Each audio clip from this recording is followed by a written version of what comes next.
This episode is sponsored in part by Catchpoint. Look, 80% of performance and availability issues don't occur within your application code in your data center itself. It occurs well outside those boundaries, so it's difficult to understand what's actually happening.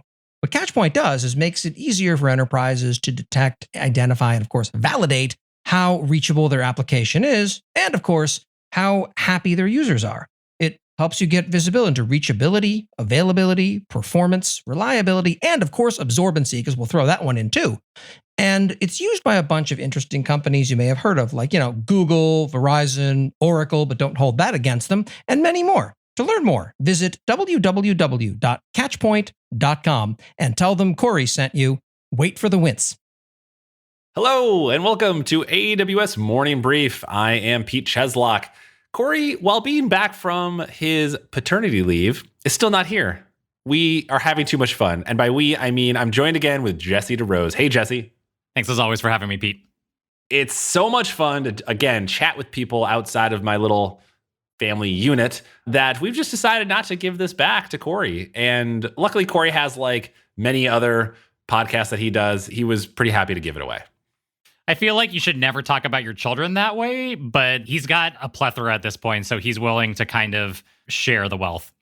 Exactly. And if you notice, we have a new theme song that came out, I think it was last week was the first week that we brought in the new theme song, which is, I think, much in line with a previous episode where we talked about 80s breakdancing movies. That new theme song kind of has that vibe to it. I hope you're wearing the members-only jean jacket that I sent you, along with the shades to match the uniform.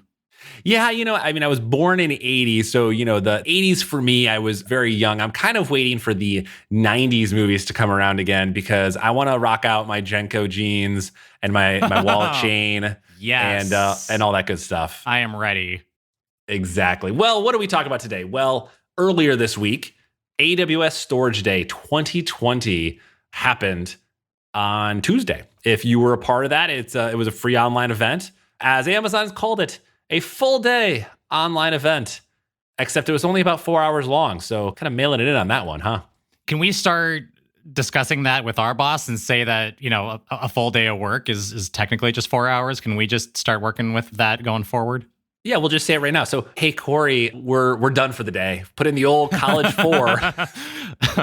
That's what you say. I put in the old college try. Just did my full day of 4 hours, according to AWS. So this has been great. I'll talk to you tomorrow. Exactly. Well, Storage Day this year, it's the second year in a row, if I'm remembering it correctly. 2019 was the last year they did that. And I feel like this kind of ties into the fact that there's just so many announcements that happen around reInvent that leading up into reInvent, you have a lot of announcements to kind of maybe soften the blow for a lot of folks.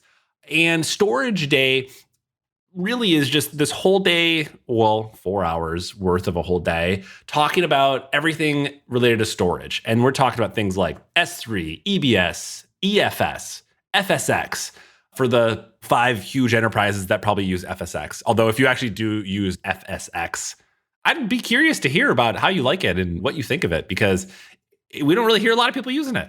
But these are all the services, plus many more, that Amazon talked about as part of its Storage Day. Yeah, it was a really interesting discussion. I greatly appreciate that AWS broke out this discussion prior to AWS reInvent. But they dropped a lot of knowledge on us all at once in like rapid fire succession. I was really kind of not necessarily surprised, but there's a lot of information that they shared all at once. And I have to admit that after sitting through this presentation, I now have a greater appreciation for Apple's slow presentation style. As much as I hate it, as much as I hate sitting for an hour and a half for one announcement while they toot their own horn, I have to say that the buildup and getting me involved in the story and bringing me along with them, it works. It absolutely works. And it was kind of hard for me to pick up on all the things that went on during AWS Storage Day this year because there's a lot of things going on. Honestly, the fact they give so much information is really amazing in, I guess, both their ability to tout in many cases, minor feature changes that most SaaS businesses would just turn on and maybe blog about. But this is just obviously the engine of AWS is so good at discussing their wins. But you're right, it's just a huge amount. On Monday, Jeff Barr, of course, wrote the blog post with a lot of these details linking to countless other blog posts. And I think it really speaks to just how probably every or nearly every Amazon service ties into storage in some way. It's a huge, huge part of this ecosystem. Absolutely.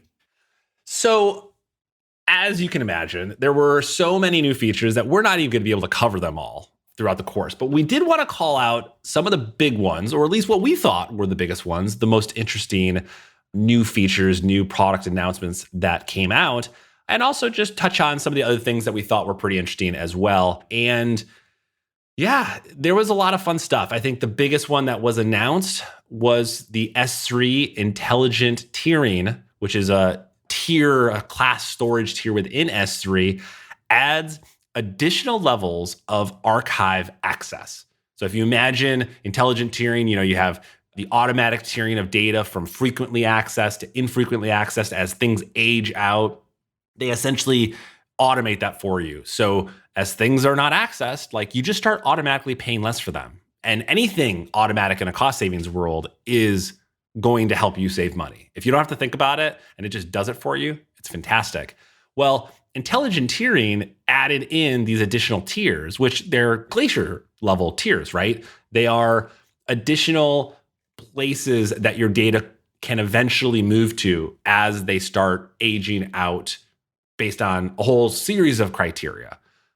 But there's caveats. There's more caveats now. Before, one of the interesting things that we actually learned as part of this, because it was buried in a pricing page footnote, is that when you store something into intelligent tiering, there's a minimum storage time period that you will get charged for.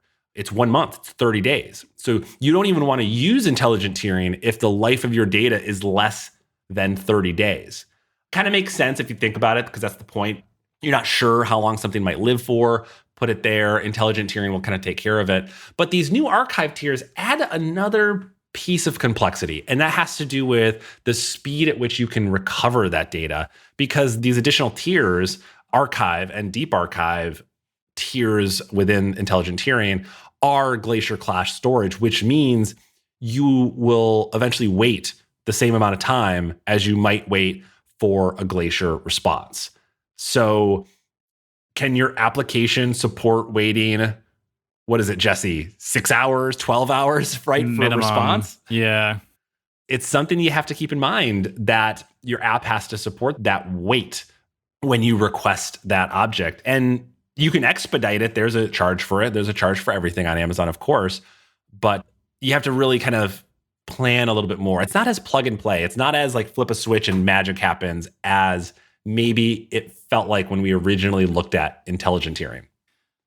I will say that this feels like a logical next step in terms of adding additional storage tiers to intelligent tiering. When you look at the number of storage tiers for S3 in general, you have a number of options, including the Glacier archive options. So adding similar functionality to intelligent tiering, it feels right. It feels like a logical next step. But there really are these caveats that, from a business perspective, we don't recommend just turning it on. You really need to think about, what is the access pattern of my data? Or alternatively, if you don't know the access pattern of your data, at least understand going in using intelligent tiering that there are caveats. There are additional charges if your data is stored for less than 30 days, for example, or if that your data is stored for more than 30 days and ends up in one of the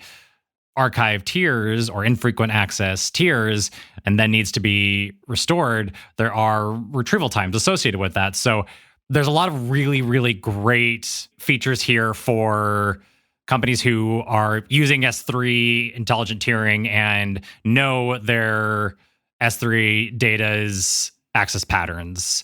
So if you know how frequently your data is going to be accessed, you've got great functionality here to pay less as you store your data long term. But keep in mind that it's not something that we recommend plugging in automatically. We've seen so many companies who are not leveraging the S3 intelligent tiering or leveraging the S3 infrequent access functionality correctly and end up charging more than had they just kept everything on S3 standard.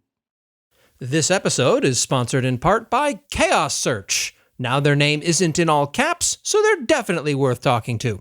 What is Chaos Search? A scalable log analysis service that lets you add new workloads in minutes, not days or weeks. Click, boom, done.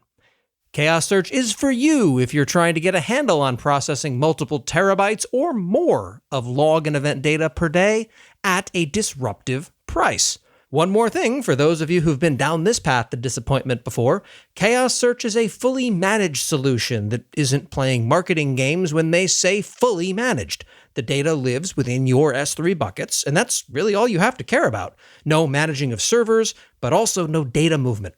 Check them out at chaossearch.io and tell them Corey sent you. Watch for the wince when you say my name. That's chaossearch.io. Right. There's monitoring charges, right? You have to pay for monitoring your files on there. So when you think about your files on S3, if you have a large number of sizable files, then intelligent tiering can make a lot of sense. You can't even turn on. You can't, I say turn on, but it's a class. So you would move objects into it, like you would move objects into different classes of S3 storage, but you can't even move objects in there that are below a certain size. I think it's somewhere like 128 KB or 256 KB. I can't remember exactly, but there is a minimum size limit to storing objects in there. So that's a caveat that you have to think about. From the docs, Amazon tells you they're upfront about this. They say, listen, objects in your archive access tier are retrieved in 3 to 5 hours. By retrieved, they mean moved back to the frequently accessed tier where they'll have to age out again. That's another caveat you have to think about. If you have things that are constantly moving into those archive tiers and then back into the frequent, you have to then wait again for them to not be accessed.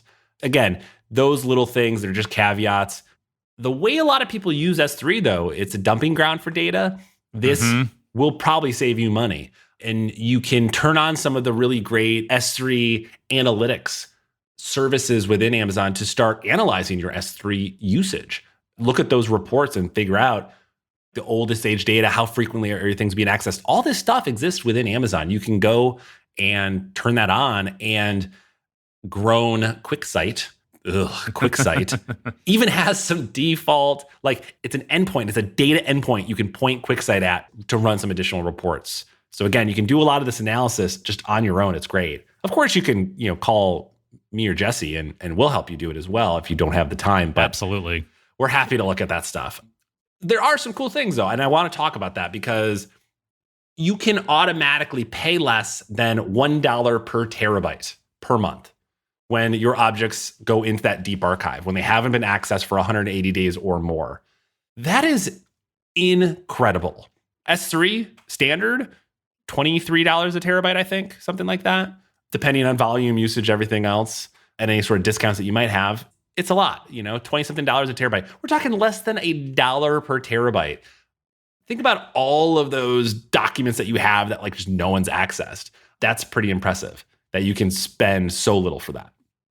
The next thing that I thought was really great, setup is very easy to do. It has filtering support. It has tagging support, object tags or object prefix. I mean, that is admittedly also really helpful.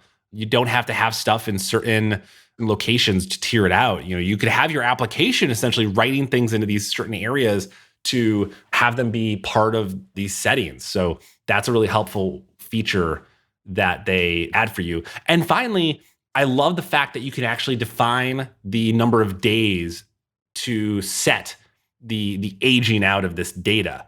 It's not like 90 days for archive and 180 days for deep archive. They are classes that you can enable. So you don't even need to use deep archive if you don't want to. And you can specify the number of days. So maybe you say to yourself, well, I don't want to use Deep Archive because it doesn't appear that it has an expedited request, right? If I want this data back faster, which again, there's a charge for, it doesn't support that. So I only want to use archive tier. You can do that. And maybe you say, I only want to use archive tier when things are over, 120 days, 180 days, 300, days, who knows? You can make all those settings for you. So it does give you some flexibility there, and you can make it work for your organization and kind of your use case. Absolutely. I think that's a really important thing to highlight, which is you get to pick if you want to use these additional cheaper storage tiers. And not only that, you get to pick when objects are transitioned into these storage tiers, which we have not seen as readily available for other S3 storage tiers. So this is a fantastic opportunity to use these storage tiers if it fits your business use case. So I think that's the big asterisk here. Whenever you see a commercial for prescription medicine, it always says, talk to your doctor if this is right for you. Talk to your teams, talk to the business, see if this intelligent tiering, archive access, and deep archive access are right for you. They might be, they might not. It's really just additional features that you have the option to use if you know what your lifecycle policies are for your S3 data. Yeah, exactly. And if you have a great relationship with your Amazon account manager, you should send them a message and say, hey, absolutely, we're considering this. We've got a lot of buckets because let's say you have hundreds of accounts, like a lot of people do. It's very easy to create accounts now with Amazon organizations. So you've got hundreds of accounts. And within those hundreds of accounts, you have hundreds of buckets or more because now there's no longer the 100 bucket limit. How many people actually remember that one? Do you remember that one, Jesse? Remember the 100 bucket limit in S3? Oh my God, yes. It has plagued my dreams. Yeah, I remember being a very early user of Amazon and asking for that to be increased. And it was the first time I ever got a no from Amazon. Yeah. But you have this potential. You could have more than 100 buckets in an account now. You could have countless accounts. How to even begin to understand what you might save from that is a big challenge. And if you are not an expert in analyzing your cost and usage report, or are not working with us at Duckbill, what are your options? Like, how are you going to troll through all of these enumerations of your S3 usage just to figure out if this would be worthwhile for you? And my answer is usually go reach out to your account manager, especially if you have a support contract that you pay real money for. This is something that they should absolutely be able to help you out with. And they can run you a report. They can do some analysis for you to give you a feel for what you might save. Especially, again, if you're in the petabyte range of S3 usage or greater, multi-petabyte, this is something you definitely want to be looking at. And these additional archive tiers too really could be a huge impact to your bottom line cost. This is just one of the many announcements from AWS Storage Day.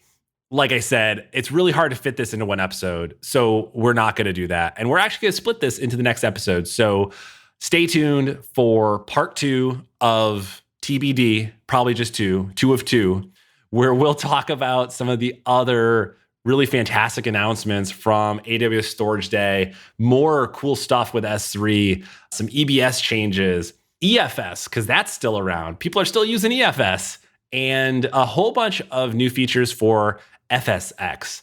And really, we'll dive into some of those changes. We'll dive into some of the other announcements from that day and give you our impression on where all this stuff is going, which is really, really amazing to see. Just again, the level of innovation that is coming out, or maybe just the speed at which all this stuff comes out.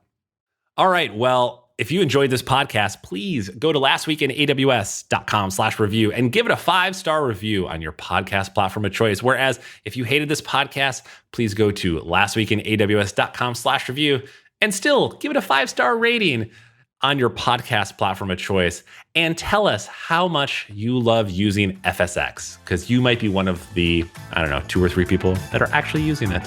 Thanks again.